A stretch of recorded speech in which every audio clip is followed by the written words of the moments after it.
భారతదేశ ప్రజాస్వామ్య వ్యవస్థలో ఎన్నికల కమిషన్కి అత్యంత ప్రాధాన్యతనిస్తున్నటువంటి పరిస్థితులు చరిత్రలో మనం చూస్తా ఉన్నాం. ఎందుకంటే ఈ దేశంలో ఎక్కడ ఎన్నికలు జరగాలన్నా ఆ ఎన్నికలు జరిగిన ప్రాంతంలో ప్రజాస్వామ్య సూత్రాలకి విలువనిచ్చి నిష్పక్షపాతంగా ఎన్నికలు నిర్వహించడానికి సంబంధించి రాజ్యాంగం పూర్తి స్వేచ్ఛని ఎన్నికల కమిషన్కి ఇచ్చినటువంటి పరిస్థితులు. కానీ దురదృష్టం ఏంటంటే ఈరోజు ఆంధ్ర రాష్ట్రంలో జరుగుతున్నటువంటి పరిణామాలను చూస్తూ ఉంటే ఎన్నికల కమిషన్ విశ్వసనీయత మీదే ప్రజలందరూ కూడా అనుమానాలు వ్యక్తం చేస్తున్నటువంటి పరిస్థితులు ఈ రాష్ట్రంలో చూస్తా ఉన్నాం. నేను నిజంగా అడుగుతా ఉన్నా, సూటిగా చెప్తా ఉన్నా, ఒక పార్టీ అధ్యక్షురాలు ఉత్తరం రాస్తే అధికారులందరినీ కూడా ట్రాన్స్ఫర్ చేస్తారు. ఒక పార్టీ అధ్యక్షుడు ఉత్తరం రాస్తే రాష్ట్రంలో ఆన్ గోయింగ్ స్కీమ్స్ గా ఉన్నటువంటి సంవత్సరాల తరబడిగా ప్రతి సంవత్సరం కూడా ఇస్తున్నటువంటి స్కీమ్స్ ని ఆపివేస్తారు. ఏమిటిదని అడుగుతా ఉన్నా, రైతాంగానికి సంబంధించి అకాల వర్షాల వల్ల రైతులకు సంబంధించినటువంటి పంటలు దెబ్బతిన్నాయి. దెబ్బతిన్నటువంటి పంటలకు సంబంధించి ఇన్పుట్ సబ్సిడీ రైతులకు ఇవ్వాలనే ఆలోచనతో ప్రభుత్వం ఆ రైతాంగానికి ఇన్పుట్ సబ్సిడీ ఇవ్వడానికి ప్రయత్నం చేస్తే ఆంధ్ర రాష్ట్రంలో ఇన్పుట్ సబ్సిడీ ఇవ్వడానికి వీలు లేదు, ఎన్నికల తరువాత మాత్రమే ఇన్పుట్ సబ్సిడీ ఇవ్వాలని చెప్పి ఆదేశాలు ఇచ్చారు. పక్కనే ఆనుకున్నటువంటి తెలంగాణ రాష్ట్రంలో అదే అకాల వర్షాలు పడ్డాయి. ఆ అకాల వర్షాల్లో కూడా రైతాంగం దెబ్బతిన్నటువంటి పరిస్థితుల్లో అక్కడ ఉన్నటువంటి రైతాంగానికి మాత్రం ఇన్పుట్ సబ్సిడీ ఇవ్వడానికి ఎలక్షన్ కమిషన్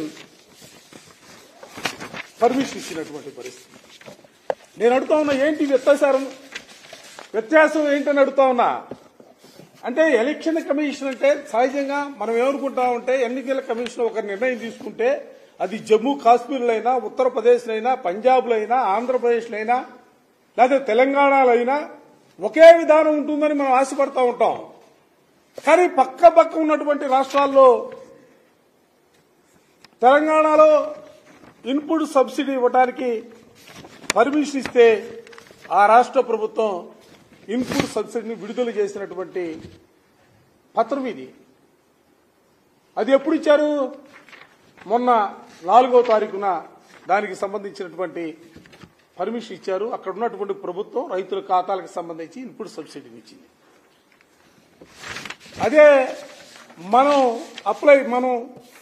పర్మిషన్ అడిగితే 3వ తారీఖున మనకి పర్మిషన్ ఇవ్వడానికి అవకాశం లేదు, ఎన్నికల తరువాత మాత్రమే అని చెప్పి మనకి ఇచ్చినటువంటి పత్రం ఈ పత్రం.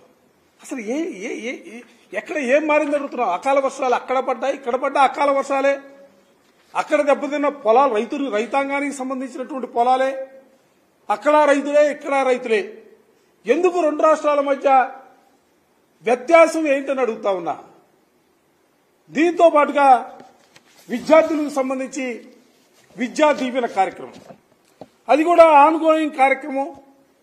ఇవాళ కొత్తగా ఎన్నికల కోసం ప్రవేశపెట్టినటువంటి కార్యక్రమం కాదు. ఆ కార్యక్రమానికి సంబంధించి కూడా మొన్న 5వ తారీఖున ఇచ్చారు ఆపివేయమని చెప్పి.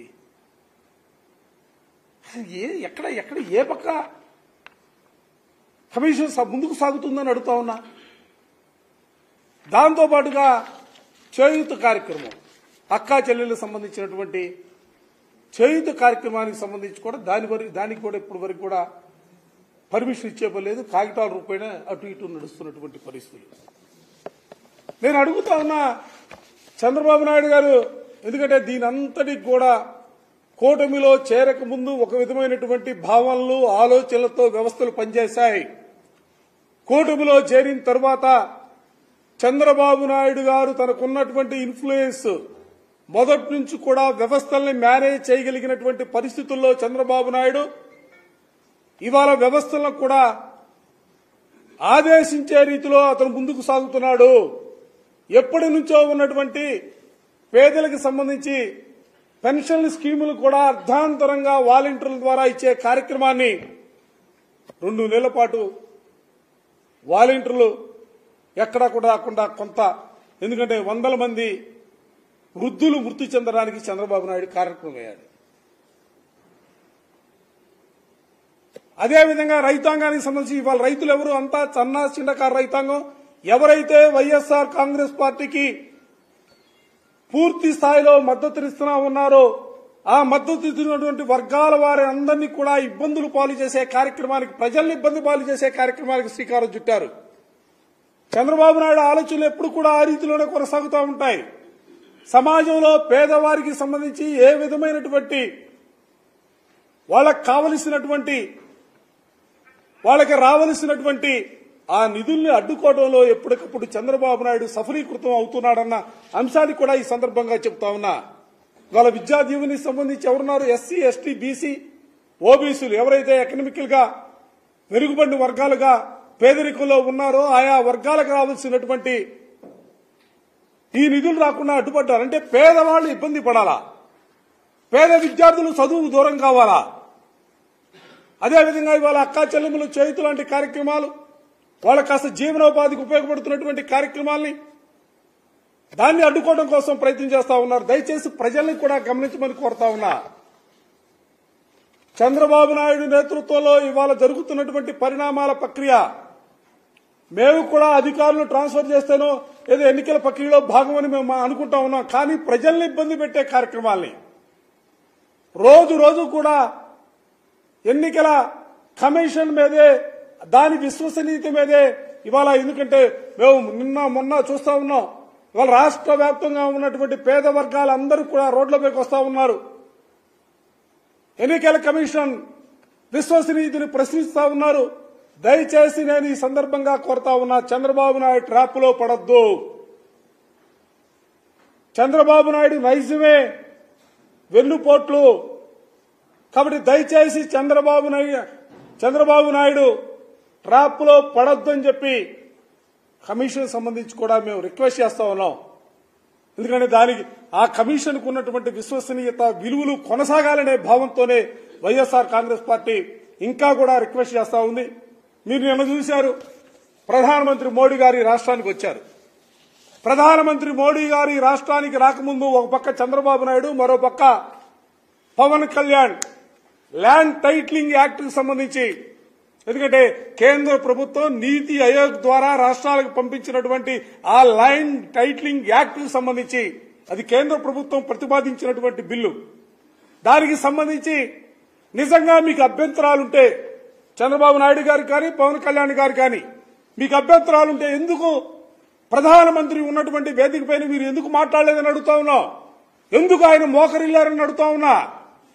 నోరు ఎందుకు పెదపలేదని అడుగుతా ఉన్నా. అంటే ప్రధానమంత్రి ఉంటే ఒక రకంగా మాట్లాడతారు, ప్రధానమంత్రి లేకపోతే మరొక రకంగా మాట్లాడతారు. ఒక విలువలు లేవు, ఒక సిద్ధాంతాలు లేవు, ఒక విధానం లేదు.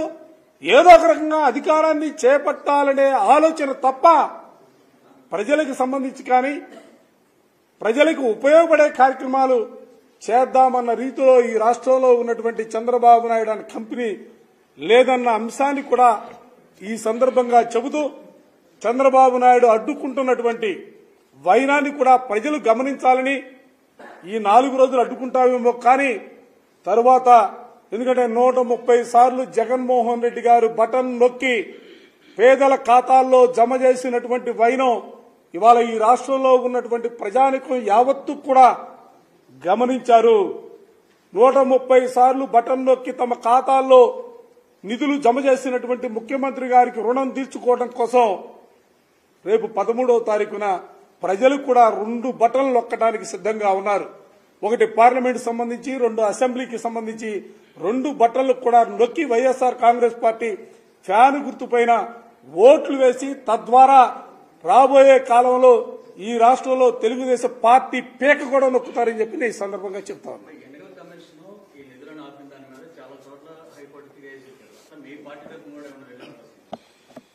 పార్టీ పరంగా వెళ్లటం కాదు, ఇవాళ రాష్ట్ర వ్యాప్తంగా ఇవాళ న్యాయస్థానాలకు కూడా ప్రజలు ఆశ్రయిస్తా ఉన్నారు. ఓ పక్క విద్యార్థులు ఇవాళ కోర్టులకు వెళ్తున్నట్టు తెలుస్తా ఉంది, రైతాంగం వెళ్తా ఉన్నారు, మహిళలు వెళ్తా ఉన్నారు. ఇవాళ ఎందుకంటే ప్రజలకు కూడా అర్థమైంది, నిష్పక్షపాతంగా ఎన్నికల కమిషన్ తమ విధుల్ని ఒక్కొక్క రాష్ట్రానికి ఒక్కొక్క విధంగా వాళ్ళు నిర్వహిస్తున్నటువంటి పరిస్థితుల్లో తప్పనిసరిగా న్యాయస్థానాన్ని ఆశ్రయిస్తారు. న్యాయస్థానంలో న్యాయం కోసం పోరాటం చేసే పరిస్థితులు కూడా ఇప్పటికే కనబడతా ఉన్నాయి.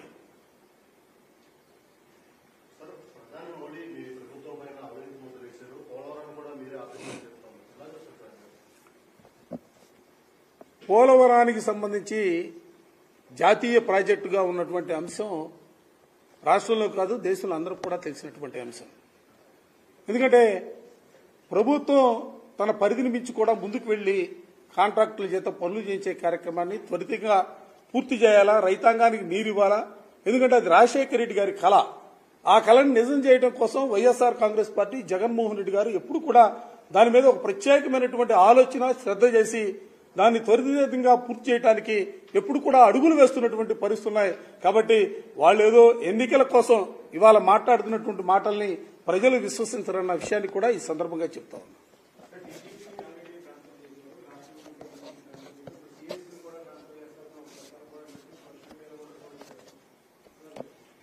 ఇప్పుడు అదే కదా చెప్తా ఉంది. ఒక పార్టీ అధ్యక్షురాలు ఉత్తరం రాస్తే ఆ ఉత్తరాన్ని అనుసరించి అధికారులు ట్రాన్స్ఫర్లు చేస్తా ఉన్నారు. అసలు నేను అడుగుతా ఉన్నా, ఎన్నికలకి ఇంకా 5 రోజులు టైం ఉంది. ఈ రోజు ఆ రోజు తీసేస్తే 5 డేస్ టైం ఉంది. ఇటువంటి టైంలో అధికారుల ట్రాన్స్ఫర్లు చేయడం ద్వారా అధికారులు మనోధైర్యాన్ని కోల్పోయే పరిస్థితులు ఉంటాయి. సహజంగా కారణాలు ఉండవు, ఎందుకు ట్రాన్స్ఫర్ చేస్తున్నారో తెలియదు. మేమేమో అధికార ట్రాన్స్ఫర్ అయిన మా పార్టీ పరంగా మేమేదో భయపడేది లేదు, లేదా దాని మీద పెద్దగా ఆలోచన చేసే పరిస్థితిలే. మేము అధికారులు ట్రాన్స్ఫర్ చేసినప్పుడు కూడా ఎన్నికల ప్రక్రియలో భాగంగానే మేము భావిస్తా ఉన్నాం. కానీ పేద ప్రజలకు సంబంధించినటువంటి సంక్షేమ కార్యక్రమాల్ని, పేద ప్రజలకు సంబంధించి అందవలసినటువంటి ఆయా వాళ్ళ ఖాతాలో ఒక విధానం నడుస్తూ ఉంది. అది వాళ్ళ ఎన్నికల కోసం పెట్టినటువంటి కార్యక్రమాలు కాదు. చంద్రబాబు నాయుడు పోయినసారి ఎన్నికల ముందు పసుపు కుంకుమ పెట్టాడు. ఆ పసుపు కుంకుమ నిధులు అప్పుడు కేవలం ఎన్నికల సమయంలో మాత్రమే విడుదల చేసినటువంటి పరిస్థితులు ఉన్నాయి. కానీ మా స్కీమ్స్ కట్ట కాదు కదా. మా స్కీమ్స్ ఆన్గోయింగ్ స్కీమ్స్. ప్రభుత్వం అధికారంలోకి వచ్చిన తర్వాత వరుసగా ప్రతి సంవత్సరం కూడా ఈ స్కీమ్స్ ద్వారా లబ్ధిదారుల ఖాతాల్లో జమ చేసే కార్యక్రమం ఈ కార్యక్రమం. అందుకనే ఎన్నికల కమిషన్ ఏం చెబుతోంది, ఆన్ గోయింగ్ స్కీమ్స్ కి ఎక్కడా కూడా ఆపవలసినటువంటి అవసరం లేదనేది వాళ్ళు ఇచ్చినటువంటి నిర్దేశ సూత్రాల్లో ఒకటి. ఆ సూత్రాలనే పాటించమని అడుగుతా ఉన్నాం. Thank you.